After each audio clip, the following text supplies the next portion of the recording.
This is what an unforgettable rocket ride down a twisting track of ice. Whether the competition is two-man or four-man bobsledding, the 84 Olympic bob run is the ultimate in shake, rattle, and roll. All this today and more on Sarajevo 84. Sarajevo, Yugoslavia. This Eastern European city of 400,000. You know, the skiers who run last in a race often ski in ruts carved out by those who went earlier. Sometimes racers joke that the ruts were like a bobsled run, a huge exaggeration, especially when you see the Olympic bobsled course here in Sarajevo. I have never tried bobsledding, but today's guest expert, Paul Lamy, was six-time U.S. team captain and twice an Olympic participant.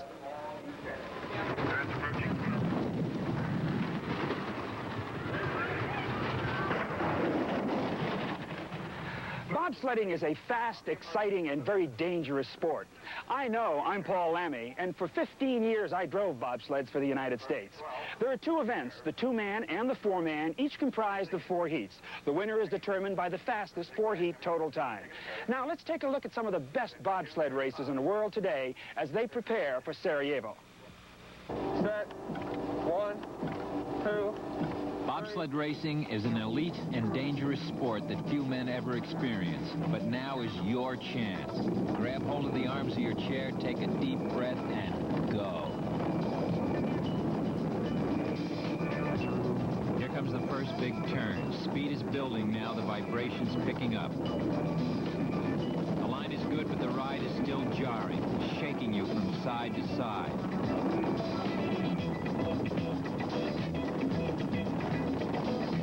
Still, the driver must plan ahead. Enter the turn just right and you are safe. A mistake can spell disaster.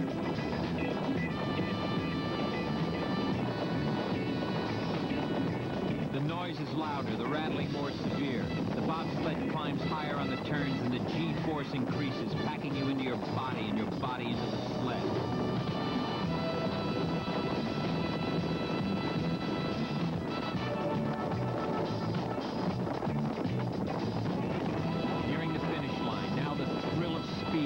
The all-important question, were you fast enough?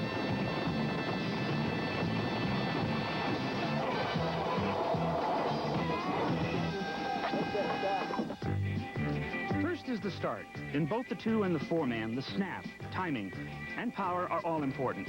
A successful push provides the critical early speed needed to win the race. After a few strides, the driver slides in to take hold of the steering controls.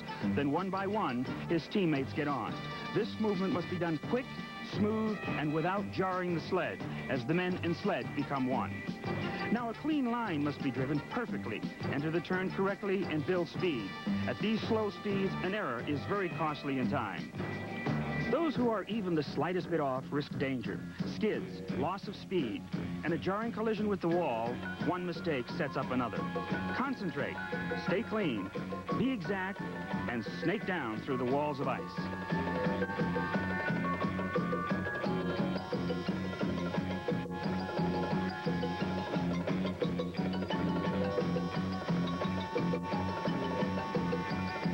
Bobsledding is unforgiving. Total concentration, alertness, and most of all, fast reflexes make the difference between winning and losing.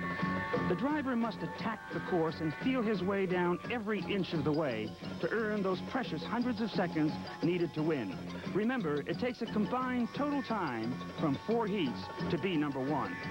A fall like this one can cost the team any hope of victory, regardless of how well they do later.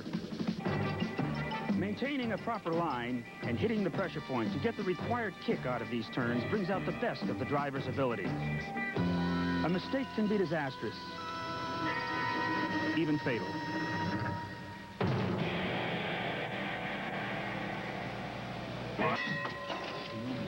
The start bell rings. This is the Lake Placid Olympic course. The event, the 1983 World Championships. The team, West Germany 2. Klaus Kopp is the pilot. Hayo Schumacher the brakeman. In the World Championships, they finished 3rd and are strong contenders for Olympic glory in Sarajevo.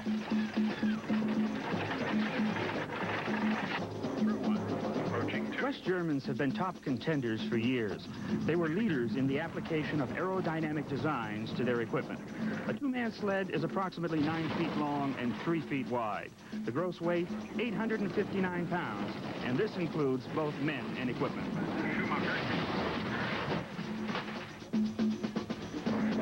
Fifth at the Lake Placid World Championships was the team of Walter Delakarth, the pilot, and brakeman Hans Lindner of the Austria 2 sled. The Austrians had their difficulties. They haven't won an Olympic or a World Championship medal in a decade. The Austrians train at their home track in Innsbruck, the site of the 1976 Winter Olympics. At Lake Placid, the famous shady corner, a right-hand turn, is 14 feet high, drops 50 feet, and changes direction 170 degrees. Two-man sleds pull up to 3 Gs as they hit the pressure point and whip out at speeds of up to 75 miles an hour. There is a similar turn on the course in Sarajevo. This is Big Shady. And now they're hitting their fastest speeds. The mistake here is not as costly as it is at the top of the run when the sleds are going slower. And now, approaching the finish turn when they're down and through, the brakes are applied to bring the sled to a complete stop. Finish time for Austria 2, 1:01.40. The U.S. team had what might have been called a home court advantage at Lake Placid in 1983. Pilot Bob Hickey and brakeman Rich Bisso train on this course. Still, Americans have not had a great success in bobsledding. Bob Hickey and Rich Bisso are both from the Lake Placid area and surely will be among the top U.S. contenders for Sarajevo. Bob drives both the 2- and the 4-man sled for the United States. He is a capable and consistent driver. The Americans have come a long way in the past few years, and with proper training and good equipment, they should do well in Sarajevo. Here on the lower part of the track, where the speed is the greatest, Bob is doing a great job in keeping that sled straight down the middle. A little tap like that one we just saw does not really mean too much. Right through the finish line here, and now applying the brakes to bring that sled to a full stop. Americans Bob Hickey and Rich Bisso were 10th overall in the World Championships. Clearly, they must improve if they hope to claim a medal in Sarajevo. But as Paul Lammy learned, despite obstacles, they are optimistic. Bob, you're the North American national champion. You held a track record here. The Swiss came over and took it away from you. What's the secret to their success? Well, besides being good drivers and good teams and having good starts, they train together year-round. I think that's the biggest thing. 11 months out of 12, they're bobsledding. And what do you plan to do to try and catch them next year in Sarajevo? Well, we're going to train as much as we possibly can beside our jobs, and we're going to have to work harder, that's all. Rick, how many years have you guys been together? How many? Well, I'd say it's been about a year and a half now. Bob and I have been training together, working together. Bobby's a heck of a driver, made up a lot of time on the hill, and we're looking forward to Sarajevo. Predictably, the East Germans showed intimidating skill in Lake Placid. Driver Detlef Richter and brakeman Ingo Vosge placed 3rd in the World Championships.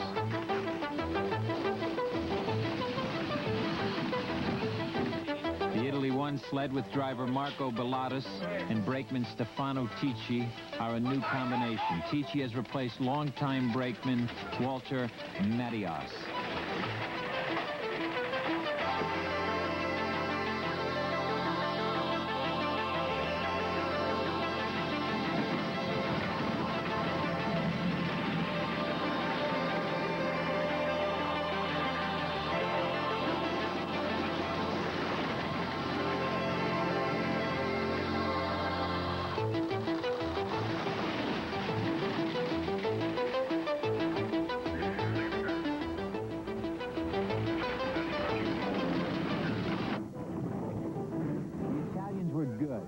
But the Swiss were dominant. Since 1977, they've owned the sport of 2-man bobsledding. From 1977 to 1980, they were the best, and the name of driver Eric Schara became synonymous with the sport.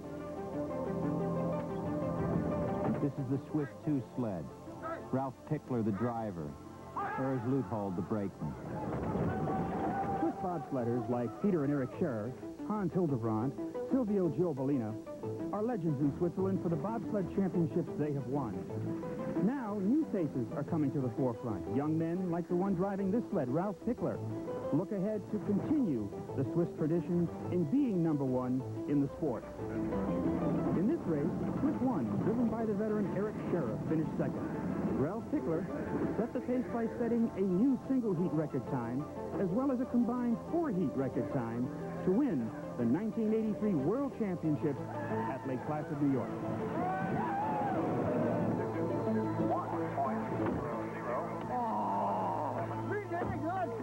The Swiss seem to be the team to beat in the two-man bob.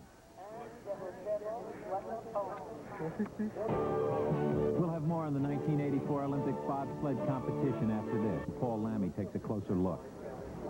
This is a two-man sled with the cowling removed. These are the push bars that the brakeman uses to get the sled off the top of the mountain. Naturally, the rear seat belongs to the brakeman, and these are the handles that he uses to stop the sled when they get to the bottom. These handles are used for him to hold on with, and as we move forward, this forward seat naturally belongs to the driver. These are the braces that the brakeman has his feet up against, and of course, this is the place where the driver's feet go on the forward part of the sled. These are the handles which the driver uses to steer the sled down the mountain. And, of course, the new sleds are all articulated, and by that we mean it is split right clear across the center. And as you can see, spring loading giving the sled this kind of action, which allows it to walk down the track, if you will, on and off the turns. The bobsled rides on these steel runners, meticulously polished to eliminate drag. It's a team effort which helps build esprit de corps, and that's important to U.S. driver Bill Renton, a career Navy Chief Petty Officer and Olympian who is confident about his team's performance in Sarajevo. Bill, I understand the bobsled run in Sarajevo is pretty quick. Of course, you've held many track records on what is known to be the fastest bobsled run in the world at Lake Placid. How do you think your training in Lake Placid will help you next year in Sarajevo? The speeds we reach here in Lake Placid are definitely going to help me in Sarajevo because of the conditioning I get as far as my reflexes go, my reaction time to the different corners, and the speed is just going to help me adjust to that track in Sarajevo. The track is shorter than Lake Placid, and the big difference between the two tracks is that our track has a lot of long straightaways. But even though we have long straightaways, we are reaching greater speeds, and I'll be able to adjust to that track very well. Bill, during the off-season, how do you plan to prepare for Sarajevo? Well, my job in the Navy, for one thing, helps me stay in shape. We do a lot of swimming, a lot of running. We have an hour and a half every day that we do PT on our own, besides the programs that we'll have for the bobsled team. What we plan on doing this summer, the Navy has planned for us to go to California to the Navy track training camp, and we have a coach out there that's going to train us in sprinting, give us the right weight workouts to do, and he's going to help us a lot. In the past, what we've done is lift a lot of weights and work on strength. For next year at Sarajevo, we need to work on speed, strength and speed both, but a little more speed than strength. For Renton and his four-man team, speed is always the goal. In the 1983 World Championships, his bobsled finished 6th overall. If Renton can achieve better consistency, he may claim America's first Olympic four-man bobsled medal since 1956. Americans dominated the sport back in the 30s, and now it appears they're making a comeback. The new training facility at Lake Placid, coupled with weeks of training on European tracks, including the run at Sarajevo prior to the Olympics, should prepare them for the games and the run for the gold.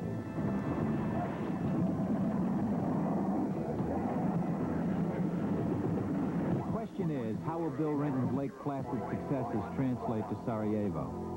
This is the new Yugoslavian Olympic track, a labyrinth of twisting turns that are different from Lake Placid, as British pilot John Pugh explains. Well, the problems for the driver on the Sarajevo Olympic bobsleigh track is the speed of the track. It is a fast track, and things happen very quickly, especially towards the bottom. For example, Lake Placid, which is a quicker track, there's a lot of straight between curves, which gives the driver time to set himself up for the bend.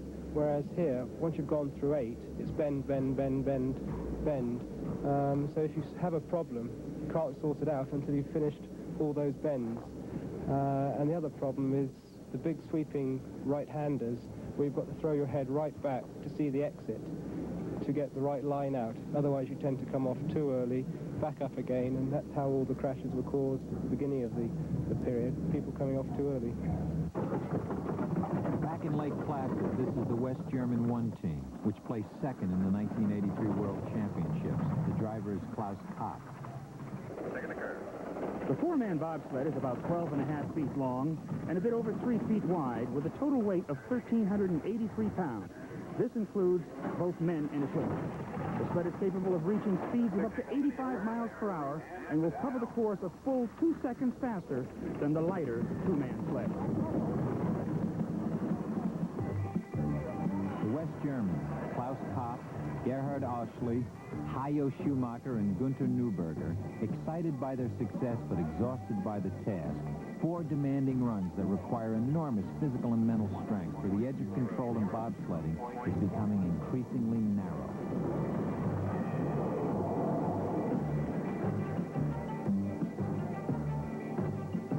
This kind of accident can end a career, even end a life.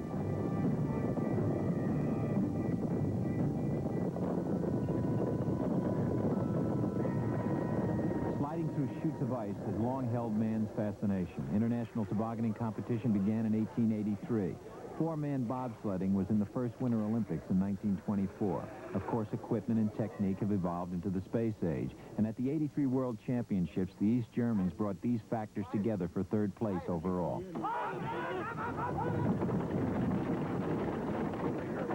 These Germans have been dominant in bobsledding for years. Their team members are selected from the ranks of their military schools of sport. They train in track and field during the summer months and on the ice in the winter. This year, the East Germans chose to send their top teams to Sarajevo to train, while the teams they sent to the World Championships at Lake Placid, although not their best, did very well, as you can see here.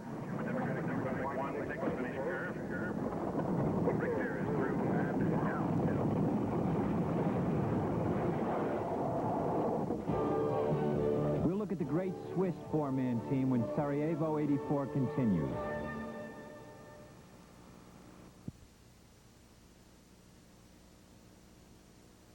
This is the color of victory. The Swiss number 2 sled that set a 4-run track record of 3:57.24 at Lake Placid in the 1983 World Championships. The pilot is the renowned Eckhard Fosser, who also won the 1983 European Championships on the new Olympic run in Sarajevo.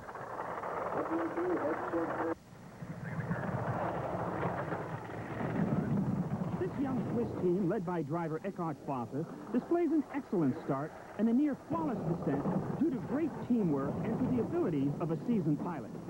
Fosser's team is another example of the new breed in Swiss bobsledding. As a result of their performance, they won the 1983 World 4-Man Bobsled Championship and will be a force to be reckoned with in Sarajevo.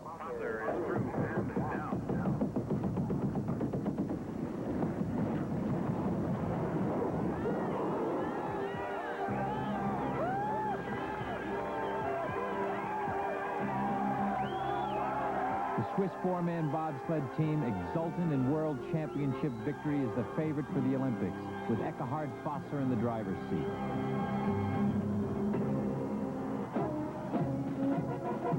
In Switzerland, Fosser and his team are national heroes, celebrated with parades and marching bands. In this country, bobsledding is a major sport. After all, Switzerland held the first international tobogganing championship exactly 100 years ago, and Fosser's victories in the 1983 European and World 4-man championships brought the sparkle of glory to the Swiss centennial celebration. In pre-Olympic competition, the Swiss won and are confident about 1984.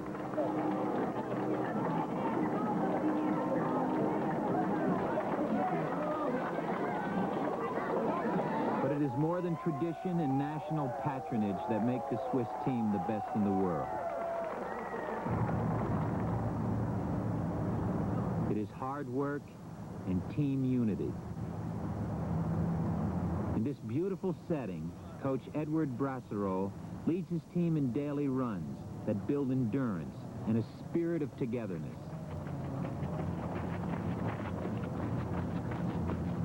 Brasserol is as wise about the keys to victory as any man in the sport.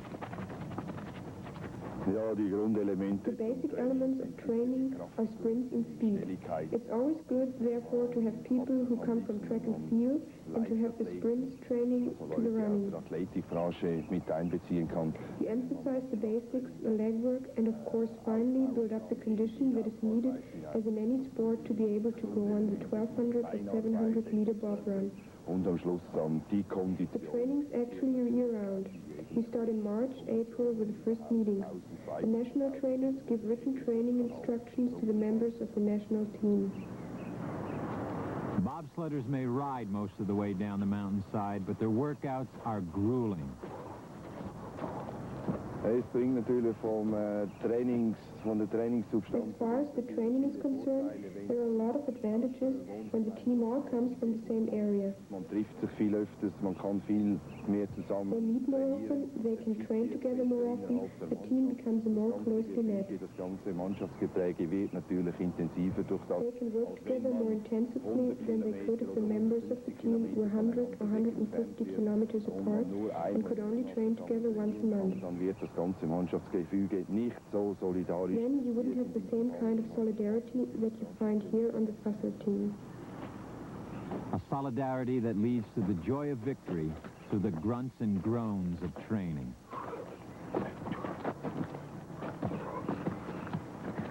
One member of Eckhard Fosser's team, who is no stranger to grueling workouts, is former Swiss track star Ralf Strittmatter, whose family shares his enthusiasm for bobsled racing. Strittmatter is relatively new to the sport, but as the number 3 man in Fosser's sled, he has already proven himself as a powerful pusher. A trophy case laden with medals confirms Strittmatter's world-class speed. From 1977 to 1980, I did track and field. 1977, I was Swiss champion. 1978, in Prague, I was 4th in the 4x400 meter with a new Swiss record. And in 1979, in the B finals, Europe Cup victory in Yugoslavia, also a 4x400 meter. And in 1980, I was in Moscow. And I quit track and field. And in 1981, I joined Fusser on the bob.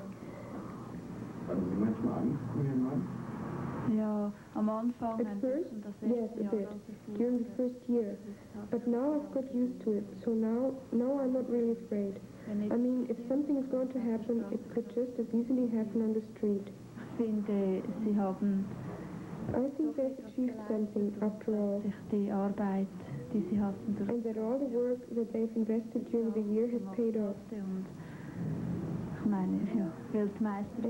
well, I think the world champion is quite something. And so does all of Switzerland. Of course, success spawns expectations. Fosser and his teammates must win the Olympic gold medal in 4-man bobsledding or be a disappointment. The East and West Germans, the Italians, the British, and a hopeful American team will be in Sarajevo to stop the mighty Swiss.